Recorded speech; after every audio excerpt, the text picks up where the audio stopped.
En antiguas tumbas de las Américas se han encontrado espejos. El espejo es poderoso, concentra la fuerza del sol y revela nuestra identidad.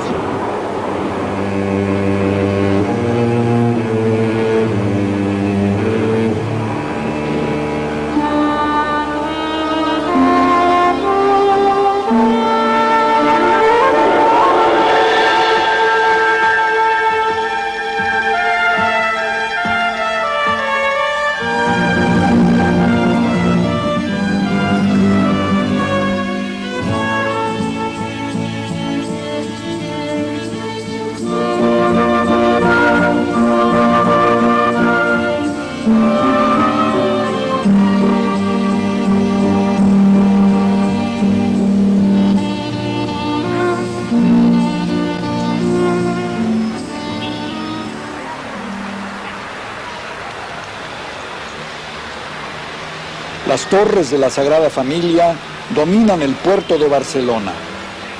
Como tantas cosas en España, esta obra de Antonio Gaudí apunta al cielo, pero también a la tierra. Las aspiraciones celestiales deben tener raíces terrenales. La Sagrada Familia ha estado en construcción durante más de un siglo. Una obra inacabada, como el paisaje de Cataluña, la montaña, el mar.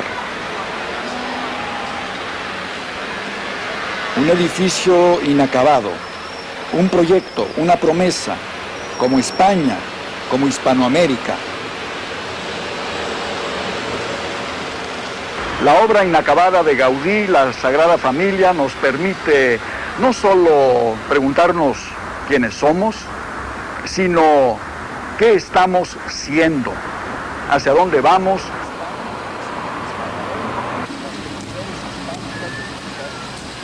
No solo en España, sino en Hispanoamérica y en las comunidades hispánicas de los Estados Unidos, las tres grandes áreas hispanoparlantes del siglo XX.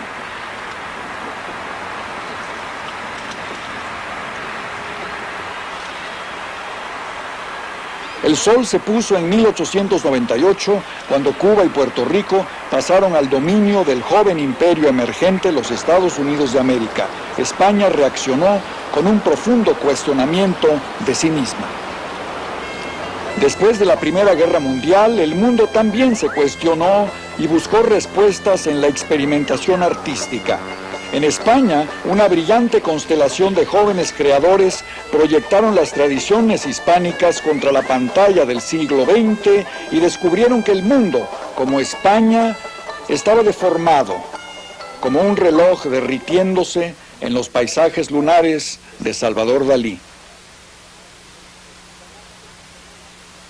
Un mundo escandaloso, tan escandaloso como las películas de Luis Buñuel, en las que la juventud europea tiene que arrastrar el peso insoportable de las convenciones más represivas.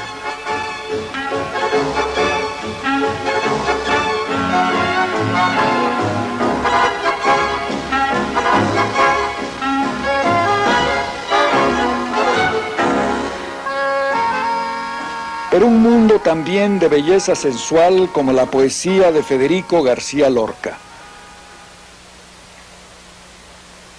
Quiero dormir un rato, un minuto, un siglo, pero que todos sepan que no he muerto, que soy la sombra inmensa de mis lágrimas.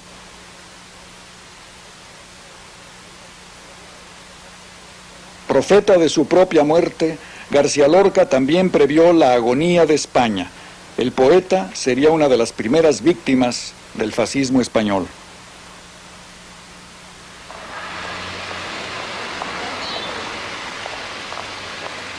Una débil monarquía fue seguida en 1931 por una débil república. El impulso transformador vino de capitales regionales como Barcelona, iniciadora y receptáculo también de las reformas republicanas. Y además trajo una legislación moderna a España, separando la Iglesia del Estado, permitiendo las leyes del divorcio y dando la educación laica.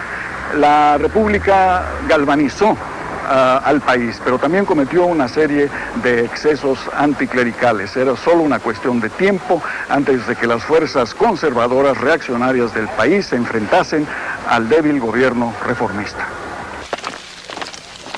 La violencia esporádica se convirtió en guerra civil en julio de 1936, cuando un grupo de jefes militares se rebelaron contra la República. Uno de ellos, Francisco Franco, se convertiría rápidamente en el caudillo de la insurrección. Ambos contendientes, Franco y la República, obtuvieron apoyo extranjero. Los republicanos, algunas armas soviéticas y la simpatía y el asilo mexicanos. Y de todas partes del mundo llegaron hombres y mujeres a formar las brigadas internacionales en apoyo de la República. Intelectuales de muchos países se adhirieron también a la causa republicana.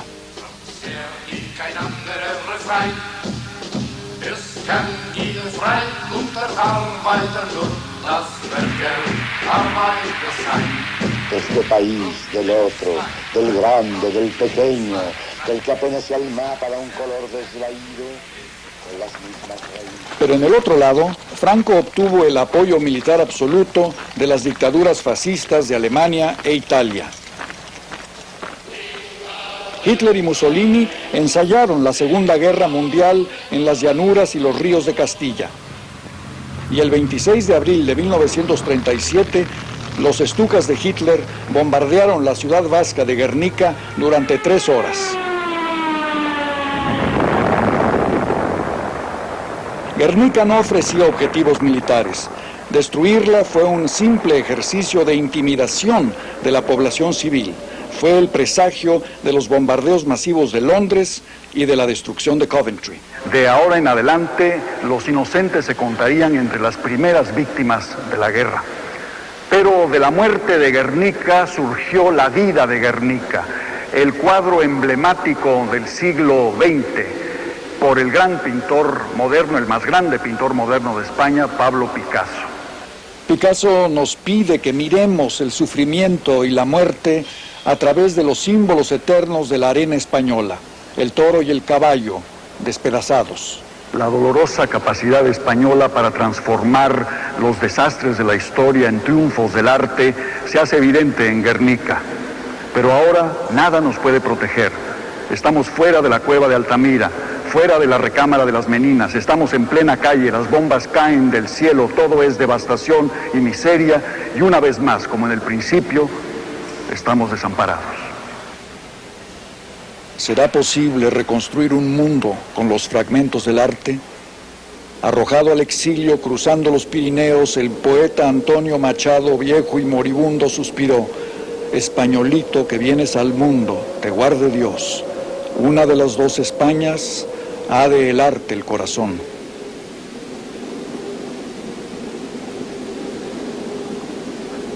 Las dos Españas se enfrentaron sin conciliación aparente. Sol y sombra nuevamente. Cerca del Escorial, Franco mandó construir su propia tumba, el Monumento de los Caídos. Una enorme cruz se levanta sobre una gigantesca cueva perforada en la roca. 16 años se necesitaron para construir el monumento con los brazos de muchísimos prisioneros políticos.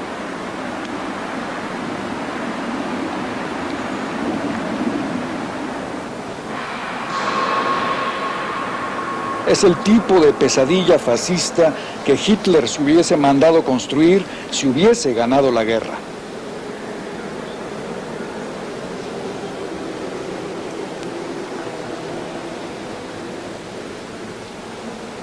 Franco no ganó la Segunda Guerra Mundial, pero tampoco la perdió. Zum ersten Male begegnen sich hier der Führer und der Caudillo.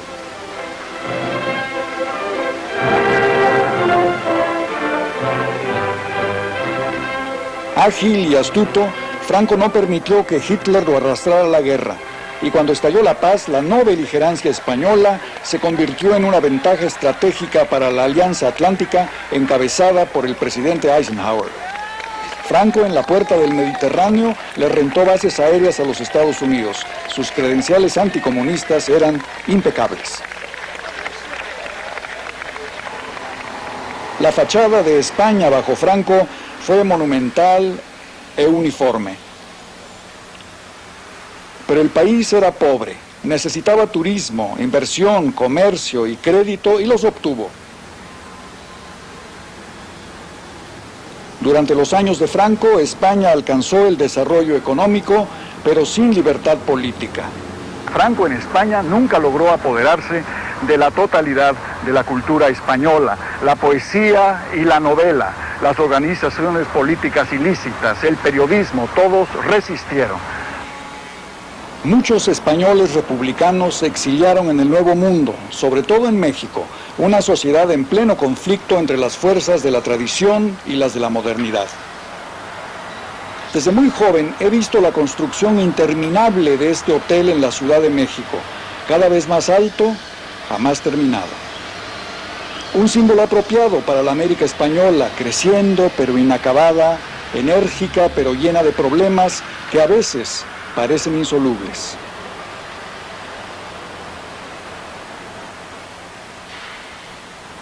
Y sin embargo, los problemas no son sino el resultado de enormes cambios y de un desarrollo enorme, caótico, a menudo injusto.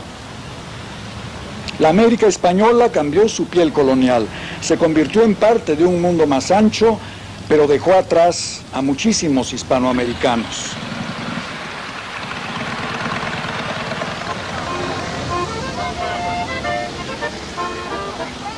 En medio de su crisis creciente, Latinoamérica fue invitada a unirse a la aldea global, el mundo de la información, la tecnología y la integración económica.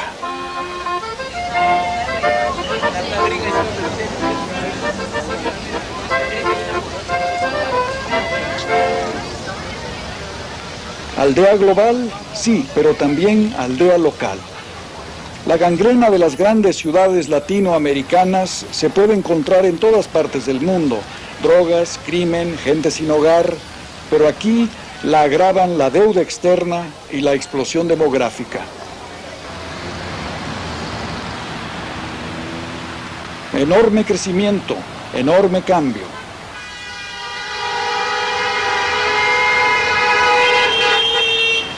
La población de la América Latina se duplica cada 25 años. Hoy somos 400 millones. En el año 2000 habremos doblado la población de los Estados Unidos. Es una población juvenil. La mitad de los latinoamericanos tiene 15 años o menos, 200 millones de niños y adolescentes. Es una población ansiosa de obtener empleo, educación, servicios sociales. Los jóvenes latinoamericanos forman parte de sociedades urbanas. La mayoría de los latinoamericanos viven hoy en ciudades o en las ciudades perdidas, las villas miseria que las circundan. ¿Cómo mejorar sus vidas? Ha habido muchas respuestas. La Revolución Mexicana de 1910 se inició como un movimiento político electoral, pero pronto se reveló como un movimiento social y sobre todo como un acontecimiento cultural, celebrado por artistas como Diego Rivera. Una clase media creciente, una clase obrera combativa, exigieron mayor riqueza, pero con mayor justicia. La libertad rompió sus cadenas, como en este mural por el artista mexicano Siqueiros. Pero ¿cómo obtener el progreso con justicia? Venezuela lo intentó basándose en la riqueza generada por vastos recursos naturales.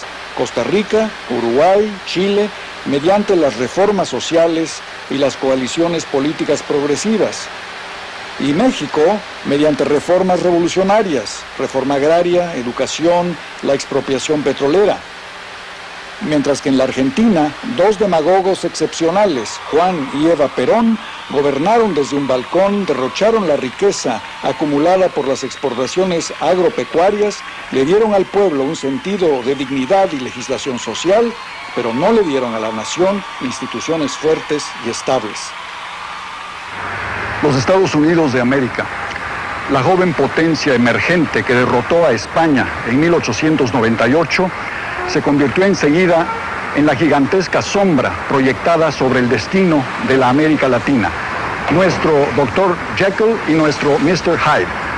Una democracia por dentro, un imperio por fuera, constantemente interviniendo en la vida de nuestros países en nombre del destino manifiesto, el gran garrote, la diplomacia del dólar y la arrogancia puritana. Enterradas en el espejo de nuestra memoria colectiva se encuentran estas imágenes. Los infantes de Marina desembarcando en Veracruz. Mi propio padre fue enviado a combatirlos.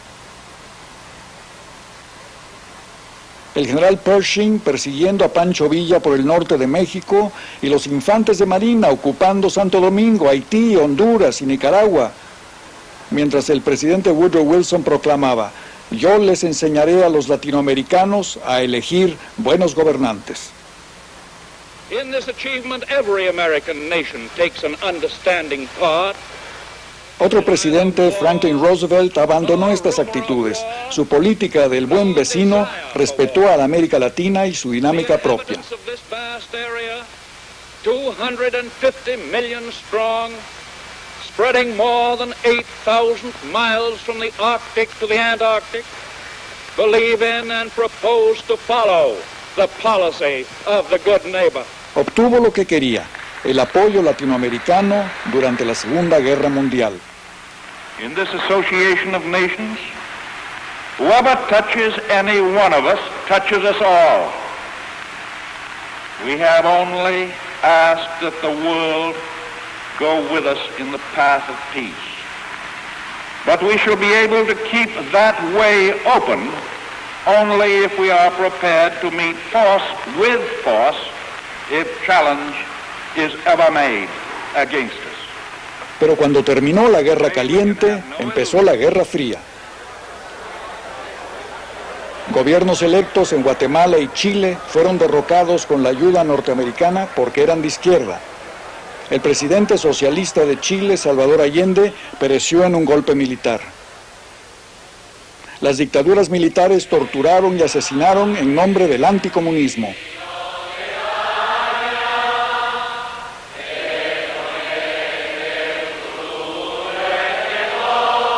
Y en nombre del comunismo, la revolución en Cuba trató de romper la dependencia económica y política de la isla con los Estados Unidos, pero creó una nueva dependencia hacia la otra superpotencia, la Unión Soviética.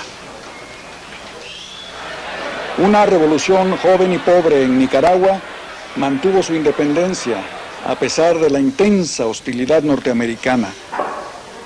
La revolución educó al pueblo, creó instituciones donde antes no existían, desató las fuerzas de una nueva sociedad civil y respetó los resultados de elecciones libres.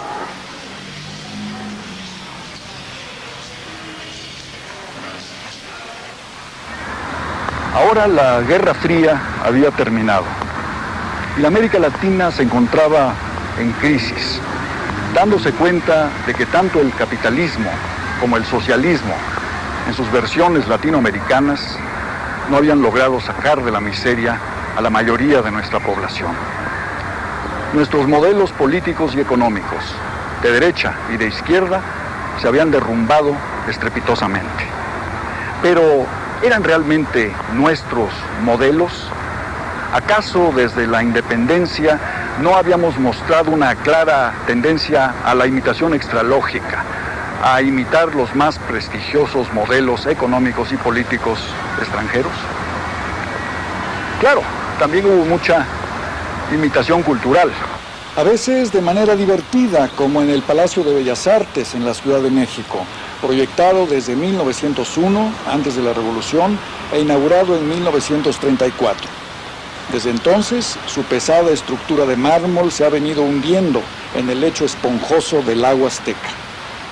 Junto con sus motivos precolombinos y sus audacias Art Deco, Bellas Artes contribuye a la extraordinaria mezcolanza arquitectónica de México, como Roma, una ciudad de infinitos niveles culturales.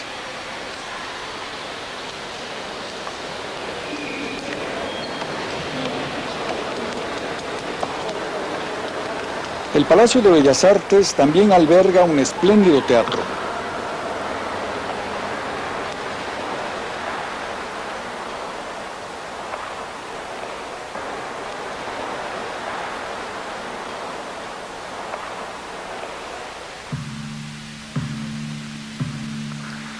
Cada vez más encontramos esta continuidad en el arte, la literatura, la música y la representación teatral.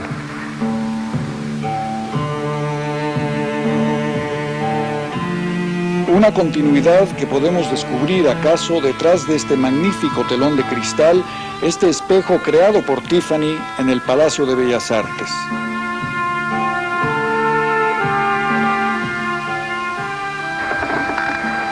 Como el escritor argentino Jorge Luis Borges en su cuento El Aleph, buscando ese gigantesco instante único donde todos los espacios del mundo se encuentran sin confusión, vistos desde todos los ángulos, pero con perfecta existencia simultánea. Levantemos el telón y veamos de vuelta todo lo que hemos sido.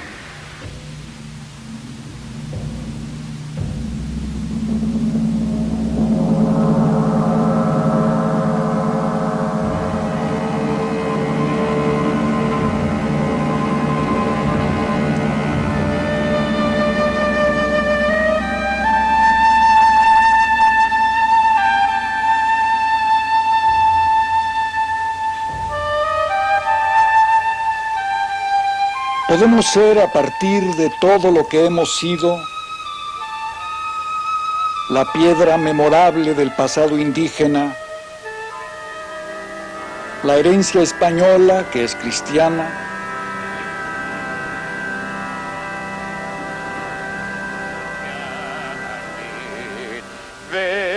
pero también judía.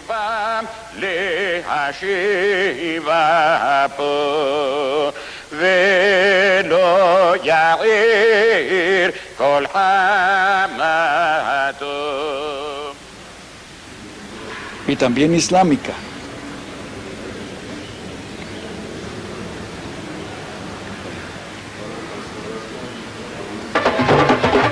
Y que incluye la vitalidad de nuestra cultura de origen africano, la mezcla de la fe y la memoria populares,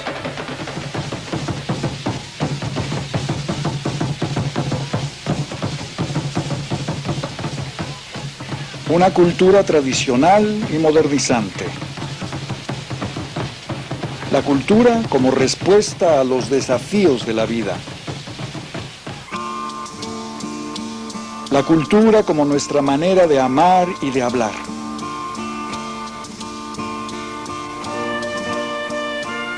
Cultura es lo que comemos.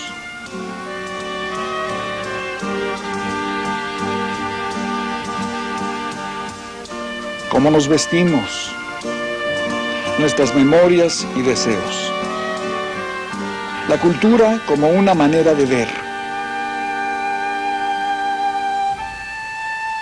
El mexicano Rufino Tamayo mira al mundo con los ojos modernos del pasado indígena. Él mismo fue un gran coleccionista de arte precolombino.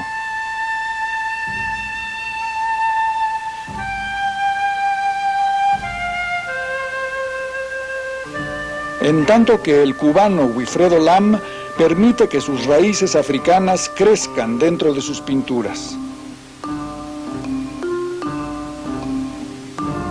Y la herencia de España y de Goya continúa en el arte del mexicano José Luis Cuevas.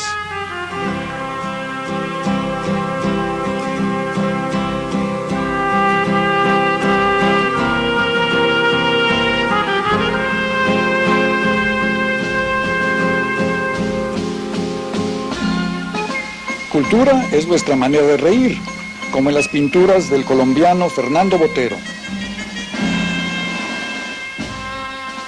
Cultura es nuestra manera de recordar. Aquí el venezolano Jacobo Borges imagina el túnel sin fin de la memoria.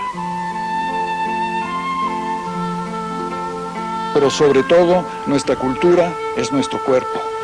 Cuerpos a veces sacrificados y negados, cuerpos encadenados, soñadores, carnales cuerpos, el cuerpo de esta mujer mexicana, Frida Kahlo. Entonces escuché la voz del poeta Pablo Neruda exclamando a lo largo de esta visión: he venido a contar esta historia.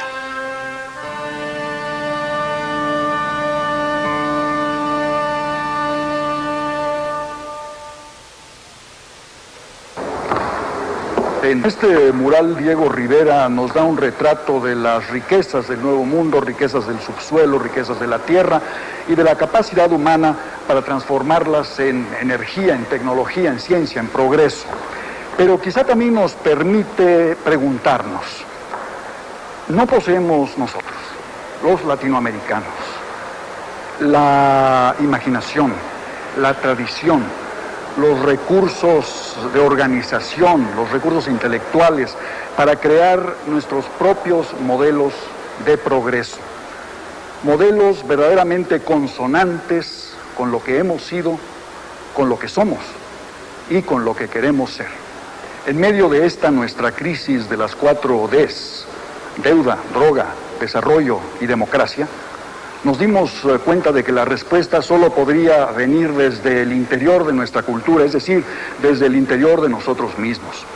Nos dimos cuenta de que tenemos una política balcanizada, fracturada, sistemas económicos fallidos, enormes desigualdades sociales y al mismo tiempo una asombrosa continuidad cultural, de pie en medio de la debacle generalizada de nuestros sistemas. Pero los portadores de esta cultura somos todos nosotros, los hombres y las mujeres de Iberoamérica. Creadores de nuestra civilización, nos corresponde ahora crear una política y una economía consonantes con la cultura.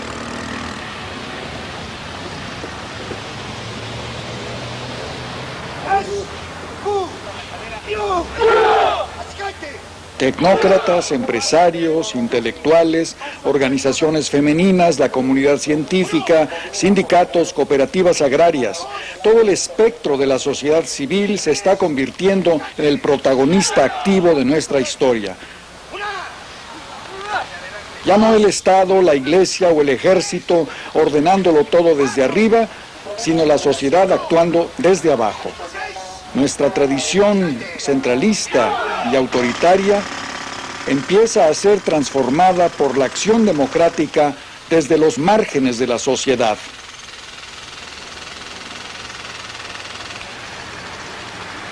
Una sociedad que descubre sus poderes actuando con más rapidez que el gobierno durante el terremoto de la Ciudad de México en 1985. Poner nuestras propias casas en orden.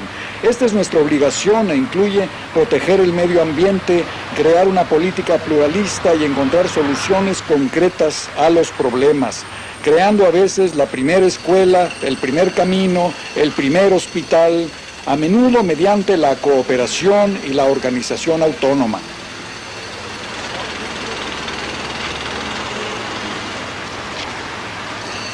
América Latina, una sociedad enérgica, pero los problemas siguen creciendo y rebasando los programas sociales, poblaciones en aumento, creciente demanda de empleos, el imán de las grandes ciudades y de la potencia vecina, los Estados Unidos de América, donde una tercera hispanidad, antigua y nueva, nos espera detrás de la larga frontera de casi 3.000 kilómetros entre México y los Estados Unidos.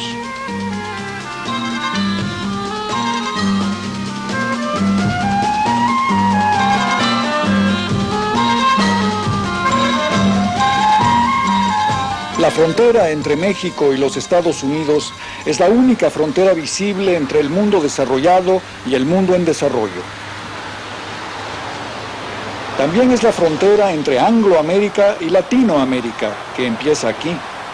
Es una frontera inacabada, como estas barreras, zanjas y alambradas que se erigen rápidamente para impedir el paso de inmigrantes hispánicos y luego son abandonadas, inacabadas.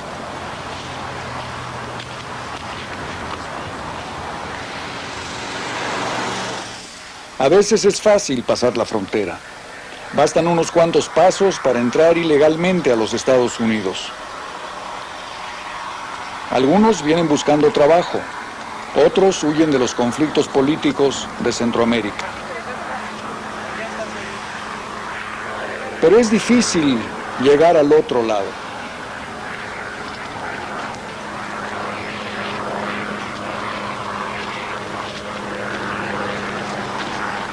En medio una tierra de nadie, en la que el inmigrante debe desafiar la vigilancia de las patrullas fronterizas norteamericanas.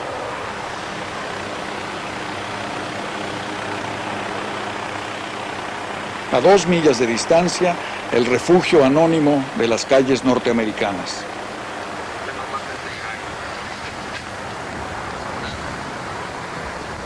Esta es la historia de un encuentro inacabado entre las culturas del Nuevo Mundo. Y la frontera México-norteamericana, dicen algunos al cruzarla, no es realmente una frontera, es una cicatriz. ¿Volverá a sangrar o se cerrará de una vez por todas?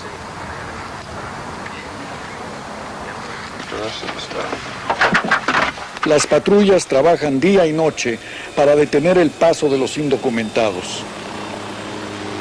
Tienen a su disposición las más modernas tecnologías. El inmigrante solo tiene la ventaja numérica y la presión de millones de seres humanos a sus espaldas. Son las víctimas perfectas. En una tierra extranjera, no hablan inglés, duermen a la intemperie,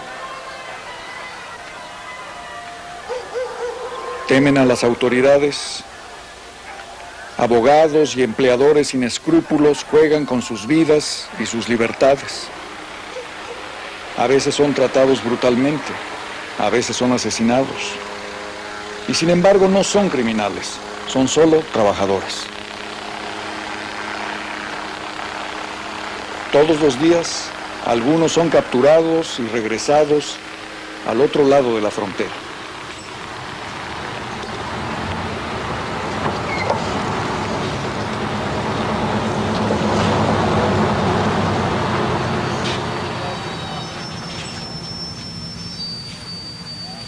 Se les acusa de desplazar a los trabajadores norteamericanos y de dañar la economía de los Estados Unidos. Incluso se les acusa de amenazar a la nación norteamericana, a su integridad cultural.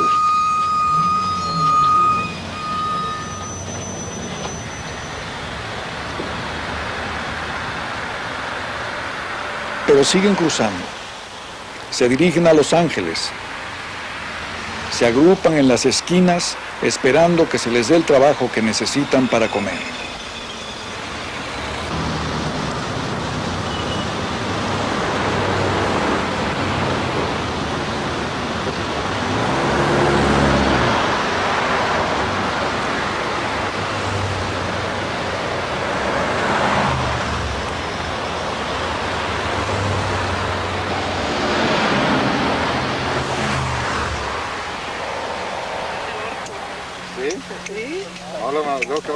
Siguen cruzando, sobre todo porque los Estados Unidos los necesitan. Millones de trabajadores antes de que termine el siglo son requeridos por la economía norteamericana, en la agricultura cada vez menos y cada vez más en los servicios. Hacen el trabajo que los gringos necesitan, pero que no quieren hacer ellos mismos.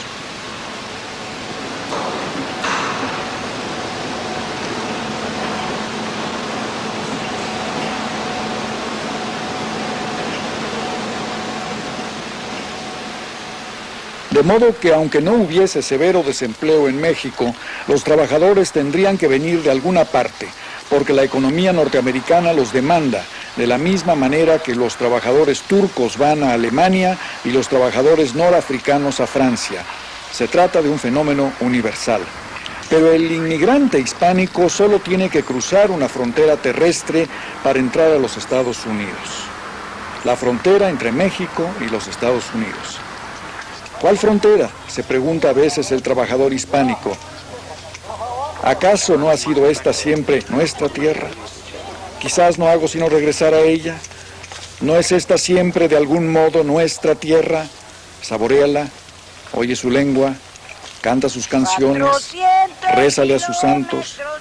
¿No ha sido esta siempre, no lo será siempre, una tierra hispánica? Vengo a ver si la puedo encontrar, para ver si me da su palabra.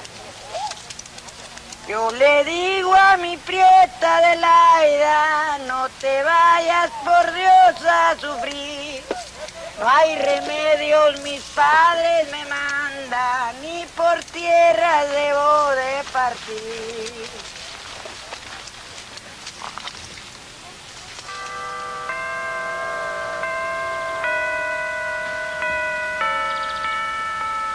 El continente americano es tierra de inmigrantes. La misión de San Juan Capistrano es solo una entre varias iglesias construidas de Texas a California hace más de 2 siglos para evangelizar a la población indígena. Todo esto fue territorio español primero y luego mexicano durante 300 años. Y todos nosotros venimos a América desde otra parte, empezando con las tribus nómadas llegadas de Asia y que se convirtieron en los primeros americanos, cazadores, más tarde pastores y agricultores, los indios.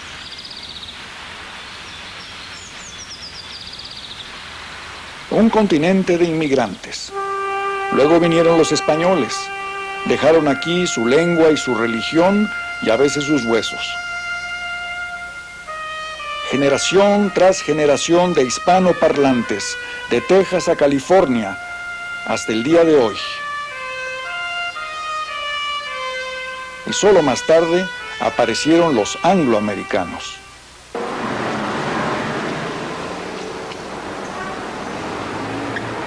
Aquí viví durante mi infancia.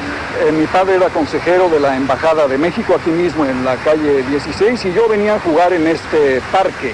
Eran años excitantes, los años del nuevo trato norteamericano, cuando los Estados Unidos trataron de resolver sus problemas, movilizando el más precioso de todos sus recursos, su capital humano, su gente. La vieja embajada es ahora un centro cultural mexicano. Pero en 1938 este fue un centro de intensa actividad diplomática.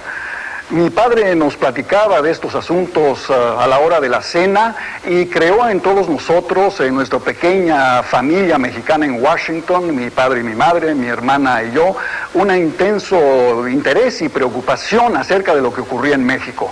La Revolución Mexicana llegó a su apogeo bajo la presidencia de Lázaro Cárdenas. La reforma agraria distribuyó tierras, le regresó tierras a los campesinos, pero afectó muchos intereses norteamericanos. Y en marzo de 1938, el presidente Cárdenas nacionalizó el petróleo en México. Pero esta vez, en vez de enviar los cañoneros a Veracruz, el presidente Franklin Roosevelt decidió respetar la decisión soberana de México. Los presidentes Cárdenas y Roosevelt iniciaron una nueva etapa de la relación entre México y los Estados Unidos. La cooperación en vez de la confrontación. La negociación en vez de la intervención. Es todo lo que hemos pedido siempre en la relación con Norteamérica. Todo esto fue celebrado aquí en la embajada, en los murales, por el artista mexicano Cueva del Río. Latinoamérica y Norteamérica se dan la mano bajo la mirada aprobatoria de Juárez, Lincoln y Bolívar. Se celebra la nueva identidad de México como nación moderna, aeroplanos, fábricas y tractores. Las lanzas de los charros tradicionales se convierten en símbolos de la cultura agraria. Este es mi padre a caballo. E incluso yo, con 9 años de edad en esa época, fui incluido en esta celebración. Pero muchos norteamericanos se oponían a la Revolución Mexicana y perdí algunos amigos en la escuela. Sin embargo, todo esto me hizo darme cuenta de que yo era un ciudadano mexicano, portador de una identidad distinta de la norteamericana. Pero ¿cuál era la identidad de los Estados Unidos? Me empecé a preguntar desde entonces. ¿Eran los Estados Unidos solamente las fachadas neoclásicas de sus edificios públicos? ¿O eran ese río multicultural de muchas corrientes que conocí en mi escuela aquí en Washington?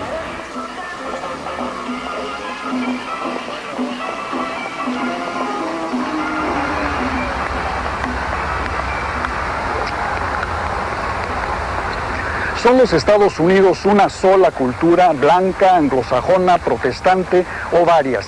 Y si son más que una sola cultura predominante, ¿han asimilado los Estados Unidos la totalidad de su historia o solo su historia blanca? ¿Les falta aún por escribir sus historias indígena, negra e hispánica?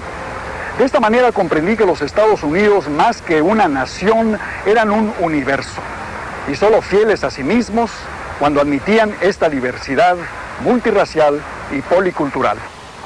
Pero a partir de entonces, año tras año, la cultura de la América española se ha manifestado cada vez más poderosamente en los Estados Unidos de América. Pero la cultura hispánica crece sin tregua, desde California a Texas y la Florida, de Miami a Nueva York y luego otra vez al oeste y Chicago. Es la minoría que más rápidamente crece en los Estados Unidos, 25 millones de hispánicos, la mayor parte de origen mexicano, pero puertorriqueños también, cubanos, centro y sudamericanos.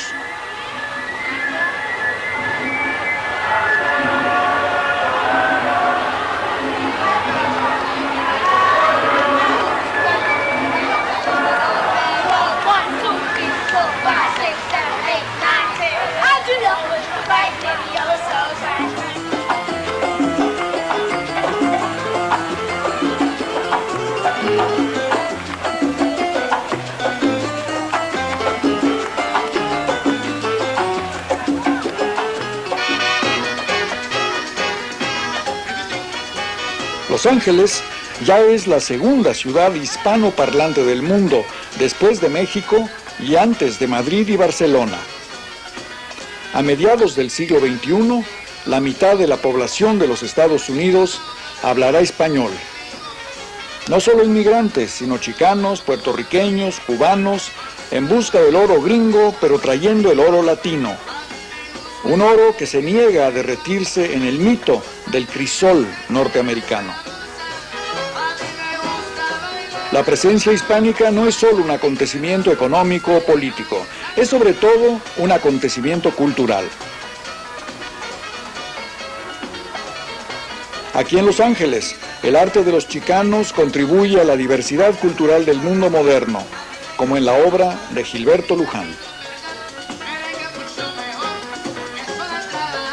El chicano le da un tono único a la cultura norteamericana, informal y dinámico, tenso pero celebratorio.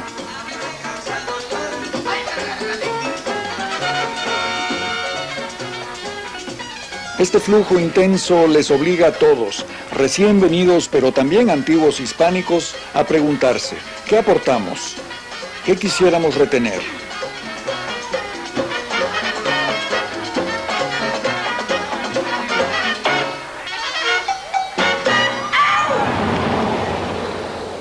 ¿Qué le ofrecemos a los Estados Unidos? Cuando se les pregunta, responden. Quisiéramos retener la lengua española. Pero otros les dicen, olvida la lengua, intégrate cuanto antes en la lengua inglesa dominante.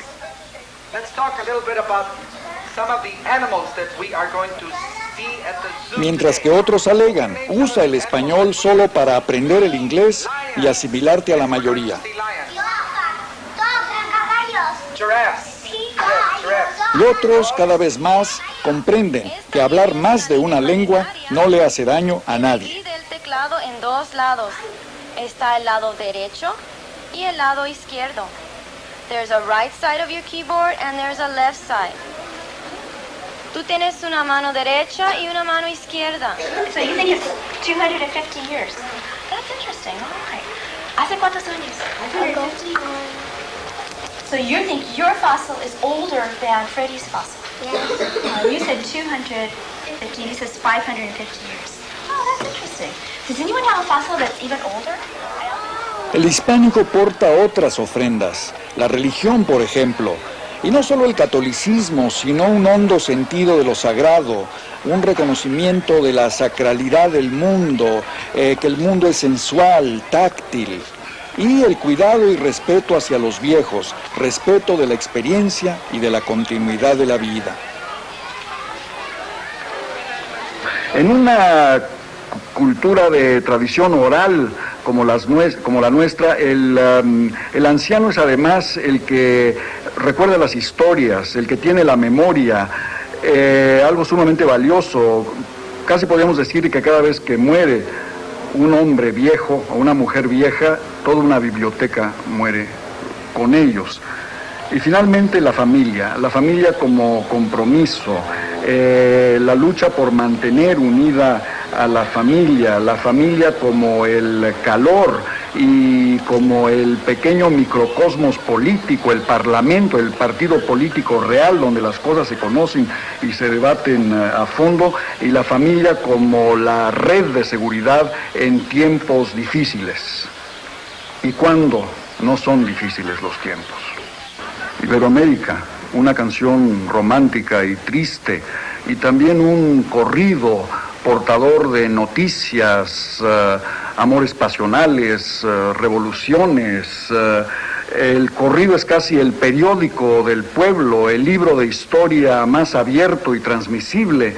Es la manera de saber que el año de 1900 muy presente tengo yo.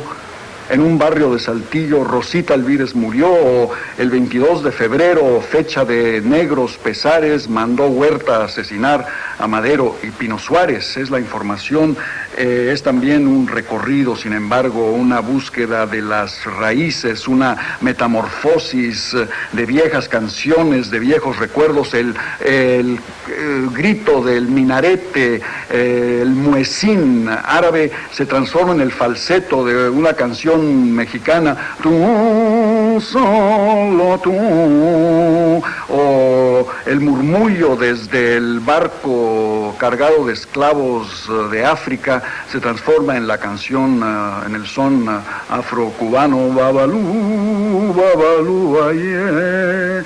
Y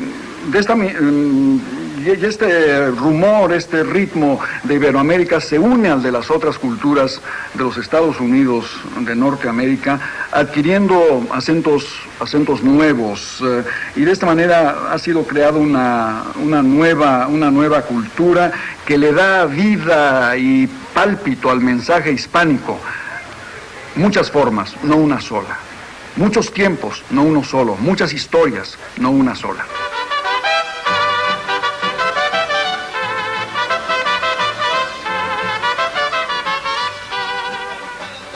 Un mundo multirracial, un mundo policultural.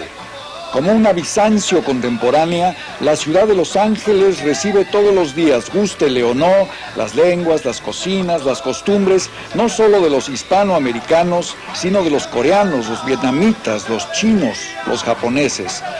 Tal es el precio de la interdependencia global y de las comunicaciones instantáneas. Y súbitamente el dilema cultural del ciudadano norteamericano de origen mexicano, cubano o puertorriqueño se universaliza. Integrarse o no, mantener la personalidad propia y enriquecer la diversidad de la sociedad norteamericana o disolverse en la anonimidad del crisol, derretirse o no derretirse.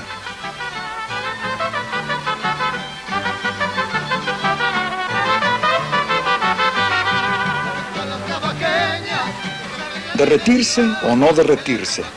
Bueno, quizá la cuestión nuevamente es ser o no ser. Ser con otros o no ser solitariamente. El aislamiento es la muerte. El encuentro es la vida. A veces es el renacimiento. La Biblioteca Regional de San Juan Capistrano es un ejemplo llamativo del encuentro de culturas. El muro español, concebido para proteger los espacios privados y sacralizar los espacios públicos, adquiere una dinámica angloamericana y un sentido de accidente y circulación gracias al arquitecto Michael Graves, en tanto que el murmullo del agua añade el toque sensual de la Alhambra. Una cultura refuerza a las demás. Una pregunta entonces, ¿la diversidad cultural debilita realmente a los Estados Unidos o constituye más bien una fuente de fortaleza y de sabiduría para la sociedad norteamericana? Y sobre todo, en todo caso, ¿por qué no ha de coexistir la pluralidad cultural con justicia creciente, con equidad creciente para el otro? Porque California, la ciudad de Los Ángeles, plantean el problema universal del siglo XX. ¿Cómo tratar al otro? ¿Cómo tratar con él o ella que no son como tú o yo? No podía soportar el frío. Es donde pueda disfrutar. El espejo de la diversidad cultural ha estado enterrado por demasiado tiempo y sin embargo siempre ha reflejado la verdad de que todas las naciones, todas las razas pueden comprenderse, pueden comunicarse a través del lenguaje universal de la imaginación, como estos niños en la biblioteca regional aquí en San Juan Capistrano. ¿Qué vos, Sandra? ¿Cómo estás? ¿Qué es el cuento de Caperucita Roja? ¿Qué pasa ahí? A ver. ¿Es una niña? Ahora me veo reflejado en el espejo antes enterrado de la diversidad cultural y siento que sus imágenes no son ya ajenas a mí, sino universales, cálidas, embargantes. No podía soportar el frío. Vengo de México, del Caribe, de la América del Sur, y somos europeos, indios, negros, pero sobre todo mestizos. Hablo castellano, pero el 40% de mis palabras son de origen árabe y otra buena porción descienden de los aztecas. Soy ibérico, fenicio, griego, romano, judío, árabe, godo y gitano. En otras palabras, vengo de España.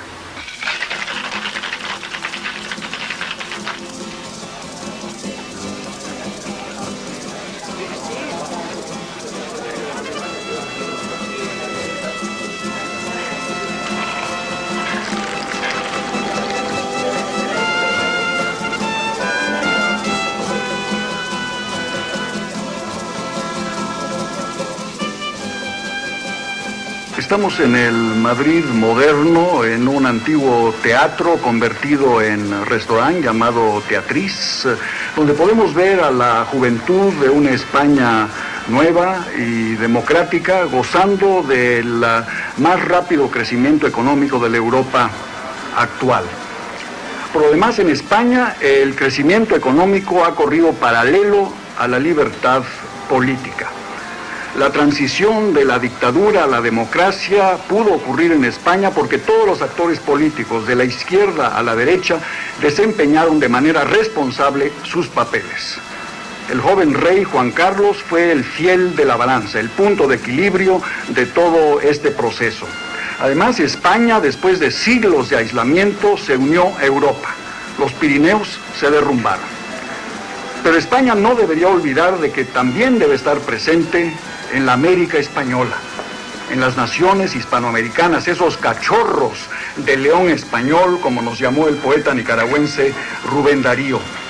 España simplemente sería una nación en el futuro consumista, rica, acrítica, jugando en el jardín de recreo de la comunidad, por no decir la Disneylandia europea, o se uniría a la América española, a su herencia común, con una voluntad política necesaria para alcanzar nuestros objetivos comunes, económicos, políticos, culturales en el siglo XXI.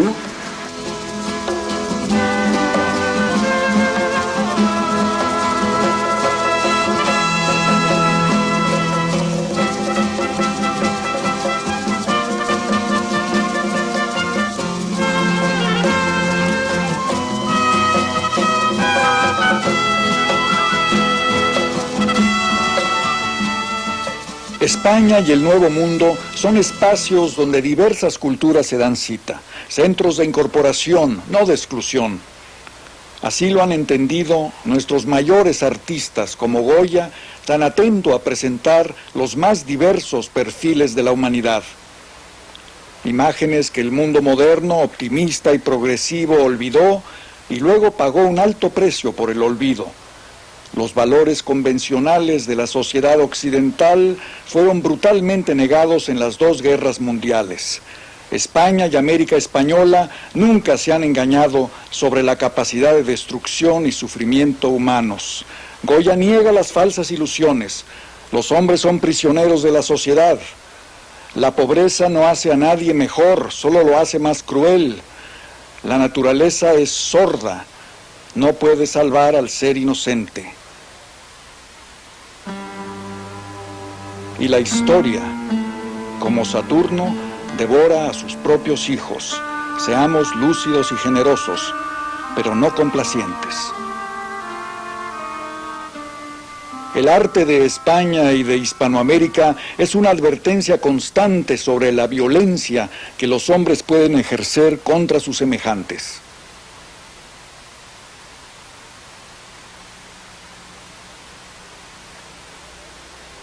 En los murales de Orozco en Pomona, Prometeo simboliza la visión trágica de la cultura hispanoamericana.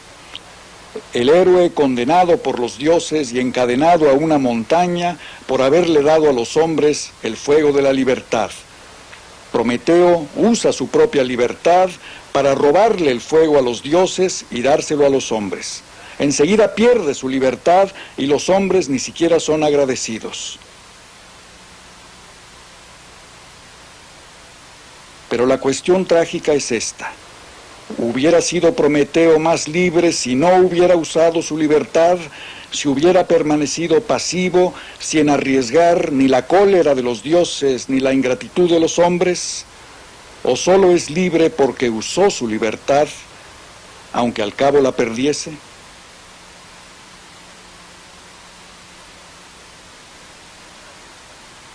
Esta es la cuestión trágica. Lucha, ama, escribe, pinta, habla, actúa, pero siempre en compañía del otro. Haz lo que tienes que hacer, aunque sepas que vas a fracasar, pero hazlo siempre abrazando al otro, ensanchando la posibilidad humana.